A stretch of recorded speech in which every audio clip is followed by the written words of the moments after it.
பூந்தமல்லி சட்டமன்ற தொகுதிக்கு உட்பட்ட பகுதியில் திருமிழிசை கூட்டு சாலையில் தேர்தல் ஆணையம் சார்பில் வாக்களிக்க வேண்டும் என்பது குறித்த கோலம் வரையப்பட்டது. இதையடுத்து கல்லூரி மாணவர்கள் வாக்களிப்பதன் அவசியம் குறித்த பதாகையை கையில் ஏந்தியவாறு ஒருவரை ஒருவர் கையை பிடித்துக் கொண்டு மனித சங்கிலியில் ஈடுபட்டனர். இதனைத் தொடர்ந்து திருவள்ளூர் மாவட்ட ஆட்சியர் பிரபுசங்கர் நேரில் சென்று விழிப்புணர்வு மனித சங்கிலி பேரணியை பார்வையிட்டு அங்கு வைக்கப்பட்டிருந்த பதாகையில் 100% வாக்களிப்போம் என்பது குறித்து உறுதிமொழி ஏற்றுக்கொண்டு கையெழுத்திட்டார். தூத்துக்குடி சண்முகபுரம் பகுதியைச் சேர்ந்தவர் பாலகணேஷ். இவர் கடந்த 8ஆம் தேதி தனது காதலியுடன் முத்துநகர் கடற்கரை பூங்காவிற்கு வந்துள்ளார். அப்போது தனிமையில் இருந்த இவர்களை இளைஞர் ஒருவர் செல்போனில் படம் எடுத்ததுடன் பாலகணேசனின் காதலியை புகைப்படம் எடுத்துள்ளார். பின்னர் இருவரையும் மிரட்டியதுடன் படத்தை சமூக வலைதளத்தில் வெளியிடாமல் இருக்க பாலகணேசன் காதலி அணிந்திருந்த தங்கச் செயினை பறித்து சென்றுள்ளார். இதனையடுத்து பாலகணேஷ் தனது நண்பர்களுடன் அதே பகுதிக்கு வந்து செயின் பறிப்பில் ஈடுபட்ட நபரை பிடிக்க முயன்றுள்ளார். அப்போது அந்த நபர் இருசக்கர வாகனத்தை அங்கேயே போட்டுவிட்டு தப்பி ஓடியுள்ளார். இதனை அடுத்து இருசக்கர வாகனத்தை எடுத்துக்கொண்டு பாலகணேஷ் வடபாகம் காவல் நிலையத்தில் சம்பவம் குறித்து விளக்கம் அளித்து புகார் தெரிவித்துள்ளார். அதன் பேரில் போலீசார் விசாரணை மேற்கொண்டதில் அந்த இருசக்கர வாகனம் நெல்லையில் காணாமல் போன இருசக்கர வாகனம் என்பதும் அந்த இருசக்கர வாகனத்தை எடுத்து வந்தது தூத்துக்குடி திரேஸ்புரம் பகுதியைச் சேர்ந்த டென்னிஸ் ராஜ் என்பதும் டென்னிஸ் ராஜ் மணிமுத்தாறு பாட்டாலியனில் காவலராக இருப்பதும் தெரியவந்தது. இதையடுத்து கடந்த சில நாட்களாக தலைமறைவாக இருந்த டென்னிஸ் ராஜை வடபாகம் போலீசார் இன்று கைது செய்து காவல் நிலையம் அழைத்து வந்து விசாரணை நடத்தி வருகின்றனர். தருமபுரி மாவட்டம் பாப்பிரெட்டிப்பட்டியில் தமிழ்நாடு மாநில ஊரக மற்றும் நகர்ப்புற வாழ்வாதார இயக்கம் சார்பில் தேர்தல் விழிப்புணர்வு பேரணி மற்றும் 100% வாக்குப்பதிவு கையெழுத்து இயக்கம் நடைபெற்றது. இந்நிகழ்வில் 1000க்கும் மேற்பட்ட பெண்கள் கலந்து கொண்டு கையில் பதாதைகள் ஏந்தியும் துண்டு பிரசுரம் வழங்கியும் கோஷங்கள் எழுப்பியபடி பேரணியாக சென்று கையெழுத்திட்டு உறுதிமொழி ஏற்றுக்கொண்டனர். பாப்பிரெட்டிப்பட்டி வட்டாட்சியர் சரவணன் மற்றும் தேர்தல் நடத்தும் அலுவலர் துணை வட்டாட்சியர் சிவஞானம் ஆகியோர் தலைமை தாங்கிய இந்த பேரணியில் 100க்கும் மேற்பட்ட பெண்கள் கலந்து கொண்டனர். திருப்பூர் காங்கேயம் சாலையில் உள்ள மனிதநேய ஜனநாயக கட்சி மாவட்ட அலுவலகத்தில் அக்கட்சியின் தலைவர் தமிமுன் அன்சாரி செய்தியாளர்களை சந்தித்தார். அப்போது பேசிய அவர் பாஜக கூட்டணியில் உள்ள கட்சிகளுக்கு மட்டும் கேட்ட சின்னங்களை கொடுத்துவிட்டு மற்ற கூட்டணி கட்சிகளுக்கு அவர்கள் கேட்ட சின்னங்களை தராமல் தேர்தல் ஆணையம் பாஜகவிற்கு ஆதரவாக செயல்படுவதாக குற்றம் சாட்டினார். பாரதிய ஜனதா கட்சியுடைய மோடி அவருடைய 10 ஆண்டுகால ஆட்சியிலே மத்திய புலனாய்வுத்துறை, வருமான வரித்துறை, நீதித்துறை, தேர்தல் ஆணையம் போன்ற தன்னாட்சி அதிகாரமிக்க சுதந்திரமான அமைப்புகளுடைய நடவடிக்கைகள் எல்லாம் நெருக்கடிக்கு உள்ளாக்கப்பட்டு அவற்றுடைய தன்னாட்சி அதிகாரமும் சுதந்திரமும் பறிக்கப்பட்டிருப்பதாக நாடு முழுக்க கண்டனங்கள் எழுந்திருக்கக்கூடிய நிலையில தேர்தல் ஆணையத்துடைய நடவடிக்கைகள் சமீப காலமாக மேலும் கண்டனத்துக்கு ஆளாகியிருக்கிறது. இந்த தேர்தல் தேதியுடைய அறிவிப்பு கூட பிரதமருடைய சுற்றுப்பயணத்தை பாதிக்காத வகையில் ஒரு தேதி தேர்வு செய்து அறிவித்திருப்பதும், அவர்களுக்கு வலுவுள்ள அவர்கள் எதிர்பார்க்கக்கூடிய மாநிலங்களுக்கு ஒரு வகையான அவகாசத்தின் கூடிய தேதிகளும், அவர்களுக்கு சாத்தியமற்ற மாநிலங்களுக்கு அதற்கு ஏற்றவாறு ஒரு தேதிகளும் அறிவிக்கப்பட்டிருப்பதாக ஏற்கனவே விமர்சனங்கள் எழுந்திருக்கக்கூடிய நிலையில தமிழகத்தில் அதிமுக கூட்டணியில், திமுக கூட்டணியில், நாம் தமிழர் கட்சியுடைய கூட்டணியில், பாரதிய ஜனதா கட்சி கூட்டணியில் பல கட்சிகள் இருக்கின்றன. ஆனால் பாரதிய ஜனதா கட்சி கூட்டணியை சேர்ந்தவர்களுக்கு அவர்கள் விரும்பக்கூடிய சின்னங்கள் கிடைத்திருக்கிறது. திமுக கூட்டணியில் இருக்கக்கூடிய மறுமலர்ச்சி திமுகவுக்கு சின்னம் மறுக்கப்பட்டிருக்கிறது. விடுதலை சிறுத்தைகளுக்கு சின்னம் மறுக்கப்பட்டிருக்கிறது. பாஜக கூட்டணியில் இருந்தால் அவர்கள் கேட்கக்கூடிய சின்னம் கிடைப்பது எப்படி? அவர்கள் கூட்டணியில் இல்லாத கட்சிகளுக்கு அவர்கள் கேட்கக்கூடிய சின்னங்கள் மறுப்பது என்ன நியாயம் என்ற கேள்விகள் எழுந்திருக்கிறது. இதற்கெல்லாம் ஒரே தீர்வு, ஜனநாயகத்தன்மையுள்ள இந்த அமைப்புகளெல்லாம் பாதுகாக்கப்பட வேண்டும் என்று சொன்னால் ஆட்சி மாற்றம் ஒன்றுதான். சிந்தாமல் சிதறாமல் ஜனநாயக சக்திகள் இணைந்து இந்தியா கூட்டணியை ஆதரிப்பது காலத்தின் கட்டாயம் என மனிதநேய ஜனநாயக கட்சி கருதுகிறது. நாடாளுமன்ற தேர்தலை முன்னிட்டு விருதுநகரில் என் வாக்கு விற்பனைக்கு அல்ல 100 விழுக்காடு வாக்குப்பதிவு என்ற விழிப்புணர்வை பொதுமக்களுக்கு ஏற்படுத்தும் நோக்கில் விழிப்புணர்வு பேரணி நடைபெற்றது. இந்த விழிப்புணர்வு பேரணியை மாவட்ட தேர்தல் நடத்தும் அலுவலர் ஜெயசீலன் கொடியசைத்து துவக்கி வைத்தார். இந்த பேரணியில் 200க்கும் மேற்பட்ட கல்லூரி மாணவர்கள் கலந்து கொண்டு என் வாக்கு விற்பனைக்கு அல்ல என்ற பதாதைகளை கையில் ஏந்தியவாறு சென்று விழிப்புணர்வு ஏற்படுத்தினர். நாமக்கல் மாவட்டம் ராசிபுரம் அடுத்த வெண்ணந்தூர் ஒன்றியத்தில் திமுக தேர்தல் அலுவலகம் திறப்பு விழா நடைபெற்றது. இதில் வனத்துறை அமைச்சர் மதிவேந்தன் கலந்து கொண்டு திமுக தேர்தல் அலுவலகத்தை திறந்து வைத்தார். இதேபோல் அத்தனூர் பகுதியில் தேர்தல் பணிமனையையும் அமைச்சர் மதிவேந்தன் திறந்து வைத்தார். சென்னை அண்ணா நகரில் உள்ள அண்ணா ஆதர்ஷ் மகளிர் கல்லூரியில் 39வது கல்லூரி தினம் கொண்டாடப்பட்டது. இந்நிகழ்ச்சியில் பஞ்சாப் சங்கத்தின் நிர்வாக குழு உறுப்பினர்கள் கல்லூரி இதழ் ஆதர்ஷ் வாணியையும் கல்லூரி செய்தி அறிக்கையையும் வெளியிட்டனர். இவ்விழாவில் பட்டிமன்ற பேச்சாளர் பாரதி பாஸ்கர் சிறப்பு விருந்தினராக கலந்து கொண்டு மாணவர்களிடையே சிறப்புரையாற்றினார். பின்னர் மாணவர்களுக்கான அறக்கட்டளை பரிசுகள் மற்றும் சுமார் 91 சிறந்த மாணவர்களுக்கான பரிசுகள் வழங்கப்பட்டன. ஏன் விமென்ஸ் டேவையும் இதையும் ஒன்னா நம்ம பார்க்கலாம். ஏன்னா both are about the empowerment of women. இங்கே எவ்வளோ குழந்தைகள் இருக்கீங்க, நீங்களாம் இன்னைக்கு கிராஜுவேட் ஆக போறீங்க. செகண்ட் இயர்ஸ் ஃபர்ஸ்ட் இயர்ஸ்லாம் வெளியில் கத்திட்டு இருக்காங்க. உங்களில் 100 பேர்ல 98 வீடுகளிலாவது 98 வீடுலையாவது நீங்க இங்க படிக்கணும்னு உங்களை விட ஆசைப்பட்டது உங்களுடைய அப்பாவாகவோ அம்மாவாகவோ தான் இருக்கு. கரெக்டு தானே? ஒருவேளை உங்களை யாராவது ஒருத்தர் நான் படிக்க வரல அப்படிலாம் நீங்க சொல்லல, சும்மா ஒரு ஹைப்போதெட்டிக்கலா சொல்றேன்.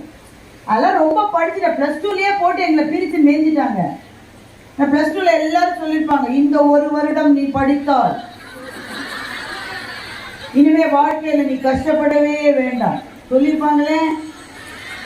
வீட்டில் அப்பா அம்மா தான் சொல்றாங்கன்னா ஆசிரியர்கள் ஸ்கூல்ல சொல்லி சொல்லி கொல்லுவாங்க. அப்புறம் இதுவரை நான் சந்தித்திராத உறவினர்கள்லாம் வந்து சொல்லுவாங்க. இந்த சித்தப்பாவோட மச்சானோட மாப்பிள்ளை தம்பின்னு ஒருத்தர் பார்த்துருக்கவே மாட்டார். அவரும் சொல்றாரு, இந்த ஒரு வருஷம் படிச்சிருமா அப்புறம் ஒரு கஷ்டம் கிடையாது. போய் நம்பாதீங்க, வாழ்க்கையில எல்லா வருஷமே கஷ்டமான வருஷம்தான். எல்லா வருடங்களிலும் நாம் போராடத்தான் வேண்டும். ஆனால் என்ன பியூட்டினா, நீங்க படிப்பதை பற்றியோ இல்லை இதை விட மேலே படிக்கணும்னு உங்கள பல பேருக்கு ஆர்வம் இருந்தால் உங்க வீட்டுல அதுக்கு எந்த விதமான 2வது எண்ணமும் இல்லை. எவ்வளவு வேணா போடா, எவ்வளவு வேணா படிடா என்று சொல்லுபவர்கள் பெரும்பாலும் உங்களுடைய அப்பாக்களாக இருப்பாங்க. சேலம் நாடாளுமன்ற தொகுதியில் போட்டியிடும் பாமக வேட்பாளர் அண்ணாதுரை நேற்று பாமக மற்றும் பாஜக கட்சி நிர்வாகிகள் தொண்டர்களுடன் மாவட்ட ஆட்சியர் அலுவலகத்திற்கு சென்றார். அப்போது அண்ணாதுரை வேட்புமனு தாக்கல் செய்ய உள்ளே சென்றபோது அவருடன் வந்திருந்த நிர்வாகிகள் மற்றும் தொண்டர்களும் உள்ளே செல்ல முயன்றனர். ஆனால் போலீசார் அவர்களை தடுத்து நிறுத்தியதால் அவர்கள் மாவட்ட ஆட்சியர் அலுவலகம் முன்புறம் நின்று போலீசாருடன் வாக்குவாதம் செய்தனர். இந்நிலையில் தேர்தல் விதிமுறைகளை மீறி போலீசாருடன் வாக்குவாதத்தில் ஈடுபட்டதாக பாமக வேட்பாளர் அண்ணாதுரை உள்ளிட்ட 50 பேர் மீது சேலம் டவுன் காவல் நிலைய போலீசார் வழக்கு பதிவு செய்து விசாரணை மேற்கொண்டு வருகின்றனர். தேனி மக்களவைத் தொகுதியில் திமுக சார்பில் போட்டியிடும் வேட்பாளர் தங்க தமிழ்ச்செல்வன் கட்சி நிர்வாகிகள் மற்றும் கூட்டணி கட்சி நிர்வாகிகளுடன் கல்லுப்பட்டியில் தொடங்கி கெங்குவார்பட்டி, தேவதானப்பட்டி, சில்வார்பட்டி, வடிப்பட்டி, குள்ளபுரம் உள்ளிட்ட பகுதிகளில் பரப்புரை மேற்கொண்டார். இந்த பரப்புரையின் போது கூடியிருந்த வாக்காளர்களிடம் திமுகவின் நலத்திட்டங்களை எடுத்துக் கூறி உதயசூரியனுக்கு வாக்கு சேகரித்தார். சென்னை திருவொற்றியூர் காலடிப்பேட்டை மார்க்கெட் தெருவில் உள்ள ஒரு உணவு கடையில் அதே பகுதியைச் சேர்ந்த பெண் ஒருவர் தனது குழந்தைக்காக பிரிஞ்சு சாதம் வாங்கியுள்ளார். பின்னர் அதை டிஃபன் பாக்ஸில் வைக்கும்போது பிரிஞ்சு சாதத்தில் ஒரு பூரான் இறந்து கிடப்பதைக் கண்டு அதிர்ச்சியடைந்தார். இதுகுறித்து அந்த பெண் கடைக்காரரிடம் கேட்டு வாக்குவாதத்தில் செய்து அந்த பிரிஞ்சு சாதத்தை அவரிடமே கொடுத்துவிட்டு சென்றுவிட்டார். இதுகுறித்த செய்தி அக்கம் பக்கத்தில் பரவியதை அடுத்து அந்த கடையில் பிரிஞ்சு சாதம் வாங்கிய பலரும் அதை திருப்பிக் கொண்டு கடைக்காரரிடமே கொடுத்துவிட்டு சென்றுவிட்டனர். இதுகுறித்து தகவல் அறிந்த உணவு கட்டுப்பாட்டு மற்றும் தர நிர்ணய அலுவலர் செல்வராஜ் தலைமையில் அதிகாரிகள் சம்பந்தப்பட்ட கடைக்கு வந்து அங்கு விசாரணை நடத்தினர்.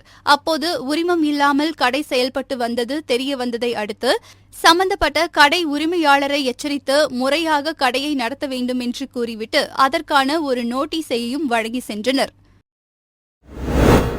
மதுரை மாவட்டம் உசிலம்பட்டி நகராட்சி பகுதியில் உள்ள 11வது வார்டில் சாக்கடை வசதி இல்லாமல் கழிவுநீர் தேங்கியுள்ளது. இதுகுறித்து சேர்மன் சகுந்தலாவிடம் பலமுறை கோரிக்கை விடுத்தும் இதுவரை எந்த நடவடிக்கையும் எடுக்கப்படவில்லை என்று அப்பகுதி மக்கள் குற்றம் சாட்டினர்.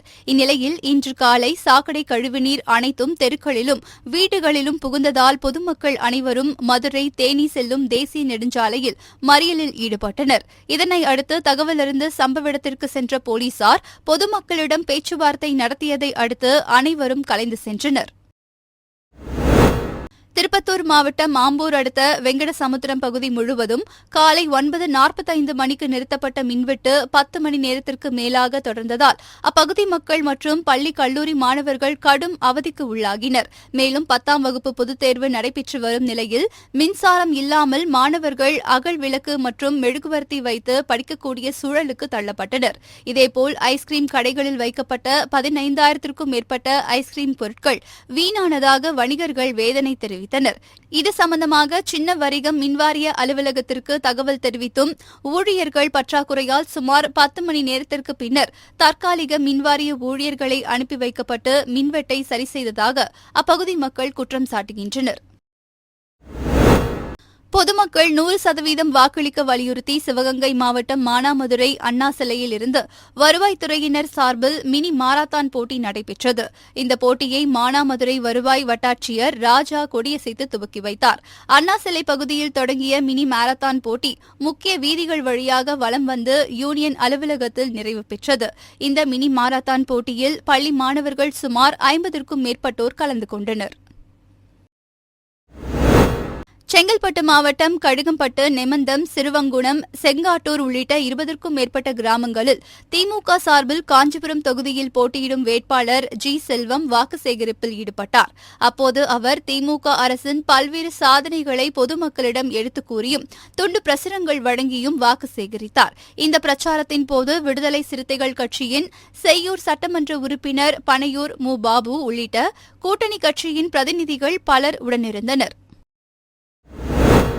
தூத்துக்குடி மாவட்டம் கோவில்பட்டி அருகே நாலாட்டின்புதூர் ஜங்ஷன் அருகே துணை வட்டார வளர்ச்சி அலுவலர் அனந்தலட்சுமி தலைமையில் தேர்தல் பறக்கும் படையினர் வாகன சோதனையில் ஈடுபட்டிருந்தனர்.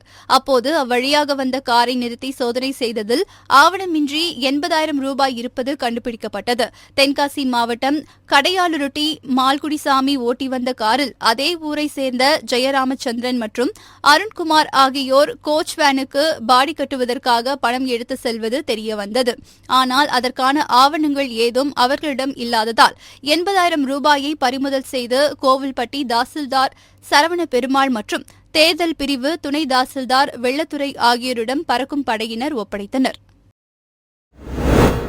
திமுக தலைமையிலான இந்தியா கூட்டணியின் சார்பில் மதுரை நாடாளுமன்ற தொகுதியில் போட்டியிடும் மார்க்சிஸ்ட் கம்யூனிஸ்ட் கட்சி வேட்பாளர் சு. வெங்கடேசன் SS காலனியில் கூட்டணி கட்சியினருடன் திறந்த ஜீப்பில் பிரச்சாரம் மேற்கொண்டார்.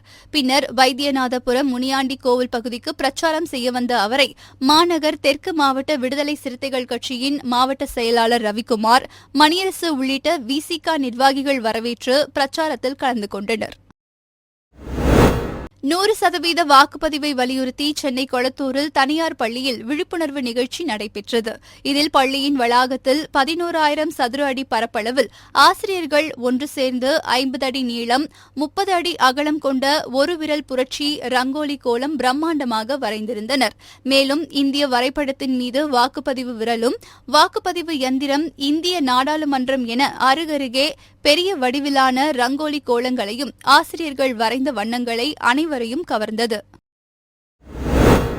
நெல்லை தொகுதியில் இந்தியா கூட்டணி சார்பில் போட்டியிடும் காங்கிரஸ் வேட்பாளர் ராபர்ட் புரூஸ் தேர்தல் பிரச்சாரத்தை தொடங்கினார். பாளையங்கோட்டை தென்னிந்திய திருச்சபை பேராயர் இல்லத்திற்கு சென்ற அவர் பிஷப் பர்னபாஸிடம் ஆசி பெற்றார். இதனைத் தொடர்ந்து அங்கிருந்த அனைத்து குருமார்களிடமும் வேட்பாளர் கைச்சின்னத்திற்கு வாக்குகள் கேட்டார்.